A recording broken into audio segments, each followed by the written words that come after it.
आज विश्व पर्यावरण दिवस है। प्रकृति और पर्यावरण का संरक्षण करके ही हम न केवल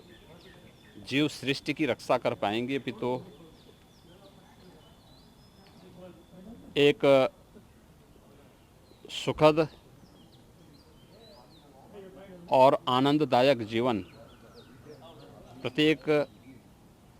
जीव जंतु को देने में सफल हो पाएंगे।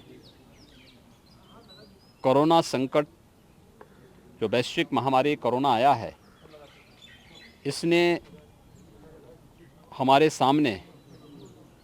आज अनेक ऐसी परिस्थितियां दी हैं और सोचने के लिए प्रत्येक नागरिक को मजबूर किया है कि प्रकृति के साथ खिलवाड़ करके हम पर्यावरण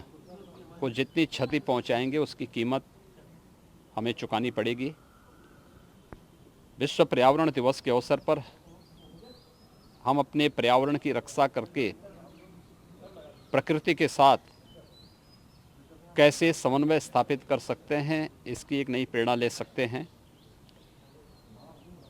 उत्तर प्रदेश में हमारी सरकार ने निर्णय लिया है, जैसे कि अभी आप जानते हैं कि आदरणीय प्रधानमंत्री जी ने कोरोना संकट से उभरने के लिए पीएम पैकेज की घोषणा की है और पीएम पैकेज के माध्यम से लोगों के जीवन में खुशहाली लाने के लिए अनेक प्रकार के प्रावधान किए हैं। उत्तर प्रदेश के अंदर जैविक खेती को हम कैसे आगे बढ़ा सकते हैं, इस पर हमारी कार्य योजना बनकर के तैयार है। नमामि गंगे परियोजना के माध्यम से गंगा की अविरलता और निर्मलता के लिए जो कार्य विगत 5 वर्षों के दौरान हुआ है, आज उसके परिणाम हम सब के सामने देखने को मिल रहे हैं। इसके साथ ही गंगा के तटवर्ती क्षेत्र में व्यापक वृक्षारोपण के एक बृहद अभियान को हाथ में लेकर के जो किसान गंगा के तटवर्ती क्षेत्रों में फलदार वृक्ष अपने खेत के मेड़ पे लगाएगा, उसे निःशुल्क पौधा उपलब्ध कराने, जो अपने पूरे खेत में फलदार वृक्ष लगाएगा, कोई केमिकल फर्टिलाइज़र और पेस्टिसाइड उपयोग नहीं करेगा, उसे प्रतिवर्ष महीने के हिसाब से कुछ सब्सिडी शासन स्तर पर एकड़ के हिसाब से देने की व्यवस्था के साथ ही हम लोगों ने लक्ष्य रखा है कि पूरे प्रदेश में इस पूरे सीजन में हम लोग 30 करोड़ से अधिक वृक्षारोपण के कार्यक्रम को वन विभाग के माध्यम से करने के लिए कार्य करेंगे। इसके साथ ही यह भी लक्ष्य रखा गया है कि वन महोत्सव का कार्यक्रम 1 जुलाई से लेकर 7 जुलाई के बीच में होगा। किसी एक तिथि को वन विभाग के साथ सभी विभागों की बैठक एक बार हो चुकी है, मैंने एक बार बैठक ले ली है, हमारे वन मंत्री जी इसकी बैठक निरंतर ले रहे हैं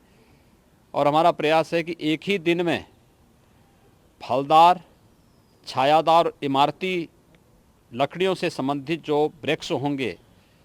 ऐसे सभी वृक्षों को लगा करके हम लोग एक ही दिन में 25 करोड़ वृक्षारोपण के लक्ष्य के साथ प्रदेश वर्तमान में कार्य कर रही है। और मेरा विश्वास है कि विगत 3 वर्ष के दौरान वृक्षारोपण के जिस कार्यक्रम को हम लोगों ने प्रदेश के अंदर किया है, उसमें एक एक वृक्षारोपण के कार्यक्रम को जियो टैग करना, उसके संरक्षण की व्यवस्था करना, प्रदेश के वनाच्छादन को बढ़ाना और लोगों को पर्यावरण के प्रति अधिक से अधिक जागरूक करके प्रकृति के संग रहने के लिए आगे बढ़ना, यही आज का संदेश है। मैं इस अवसर पर प्रदेशवासियों को विश्व पर्यावरण दिवस की अपनी बधाई देता हूं, अपनी शुभकामनाएं देता हूं और विश्वास व्यक्त करता हूं, ये पर्यावरण का संदेश हम सबको अपने पर्यावरण को अधिक से अधिक संरक्षित करने और प्रकृति के संग समन्वय बनाने की प्रेरणा प्रदान करेगा।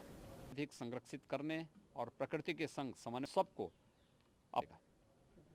बनाने की प्रेरणा प्रदान करेगा और प्रकृति के संग समन्वय अधिक संरक्षित करने सबको बनाने की प्रेरणा प्रदान करेगा। अधिक संरक्षित करने और प्रकृति के संग